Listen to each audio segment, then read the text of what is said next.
Needs hierarchy থিওরির সঙ্গে শেখ হাসিনার দীর্ঘ রাজনৈতিক শাসন, জুলাই আন্দোলন, কোটা আন্দোলন ও নিরাপত্তাজনিত প্রস্থান, সব কিছু নিরপেক্ষ, মানবিক ও বিশ্লেষণধর্মীভাবে যুক্ত করে একটা পূর্ণাঙ্গ বাংলা ভিডিও স্ক্রিপ্ট তৈরি করেছি। এটা মতামত নয়, বরং মনোবিজ্ঞান, রাজনীতির বাস্তব ব্যাখ্যা। মাজলোস নিড হায়ারার্কি থিওরি ও শেখ হাসিনার রাজনীতি, একটা মনোবৈজ্ঞানিক বিশ্লেষণ। আসসালামু আলাইকুম, আমি Imrul Kayes, Travel Health Blog থেকে বলছি। আজ আমরা আবেগ বা দলীয় অবস্থান থেকে নয়, বরং মনোবিজ্ঞান দিয়ে বোঝার চেষ্টা করব দীর্ঘ 17 বছরের শাসন, জুলাই আন্দোলন, কোটা আন্দোলনের সূত্র ধরে ক্ষমতা হারানো, শেষ পর্যন্ত জীবনের নিরাপত্তার জন্য দেশ ছেড়ে যাওয়া। এই পুরো ঘটনাকে যদি আমরা মাজলোস নিড হায়ারার্কি থিওরির সঙ্গে দেখি, তাহলে দৃশ্যটা কেমন দাঁড়ায়। মনোবিজ্ঞানী আব্রাহাম মাজলো বলেছেন, মানুষের চাহিদা ধাপে ধাপে পূরণ হয়।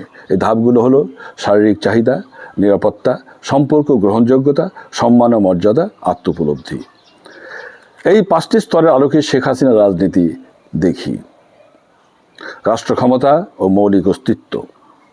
শেখ হাসিনার ক্ষমতা ছিল দীর্ঘ 17 বছর। এই সময়ে রাষ্ট্রযন্ত্র, প্রশাসন, সেনাবাহিনী সব কিছুই কার্যকর ছিল। একজন রাষ্ট্র নেতার ক্ষেত্রে এই স্তর সাধারণত প্রশ্নের মুখে পড়ে না, কারণ তার মৌলিক অস্তিত্বই রাষ্ট্রই নিশ্চিত করে। যেখানে সব কিছু বদলে যায়, নিরাপত্তার চাহিদা। মাজলো বলেন, নিরাপত্তা ভেঙে গেলে মানুষ সব কিছু ছেড়ে দেয়। জুলাই আন্দোলন, কোটা আন্দোলনকে কেন্দ্র করে ছাত্রদের ক্ষোভ, সহিংসতা, আক্রমণ ও রাষ্ট্রযন্ত্রের উপর চাপ, এমন একটা সময় এসে পরিস্থিতি দাঁড়ায় যেখানে ব্যক্তিগত জীবনের নিরাপত্তা প্রশ্নের মুখে পড়ে। এই পর্যায়ে মাজলোর তত্ত্ব অনুযায়ী ক্ষমতা, আদর্শ, জনপ্রিয়তা সব কিছু নিরাপত্তার নিচে নেমে যায়। তাই শেখ হাসিনার দেশ ত্যাগ রাজনৈতিক ব্যর্থতার আগে একটা মানবিক ও মনোবৈজ্ঞানিক প্রতিক্রিয়া ব্যক্ত করছে। বিচ্ছিন্নতা, একাকিত্ব হয়ে যায়। 17 বছর ক্ষমতায় থাকার পর হঠাৎ করে যখন ছাত্র সমাজ বিরোধিতা করে, রাজপথ উত্তপ্ত হয়, বিশ্বাসের জায়গাগুলো সংকুচিত হয়, তখন একজন মানুষ, তিনি যত বড় নেতাই হোক না কেন, ভীষণভাবে একা হয়ে পড়েন। মাজলো বলেন, মানুষ সামাজিক জীব। এই স্তর ভেঙে গেলে মানসিক চাপ চরমে ওঠে। একসময় শেখ হাসিনা ছিলেন উন্নয়নের প্রতীক, শক্ত নেতৃত্বের উদাহরণ। কিন্তু সময়ের সাথে সাথে সমালোচনা, স্বৈরতন্ত্রের অভিযোগ, জনগোষ্ঠীর ক্ষোভ এই স্তরে ধাক্কা লাগে। সম্মান যখন প্রশ্নবিদ্ধ হয়, তখন মানুষ মানসিকভাবে ভেঙে পড়ে।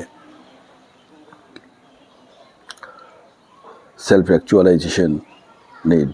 মাজলো খুব পরিষ্কার করে বলেছেন, lower needs are stronger than higher needs.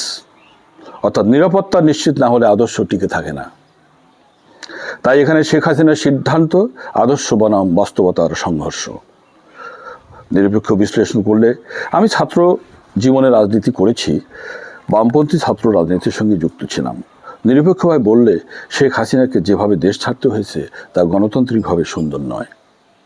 কিন্তু মাজলো আমাদের শেখায়, মানুষের জীবন আগে, ইতিহাসের বিচার পরে। মাজলোস নিডস হায়ারার্কি থিওরি আমাদের শেখায়, রাজনীতিবিদ ও মানুষ, ক্ষমতারও একটা মনোবিজ্ঞান আছে। নিরাপত্তা হারালে সবাই সমান। শেখ হাসিনার রাজনীতি বিচার হবে ইতিহাসে, কিন্তু তার প্রস্থান, তা ছিল একজন মানুষের নিজের জীবন বাঁচানোর সিদ্ধান্ত।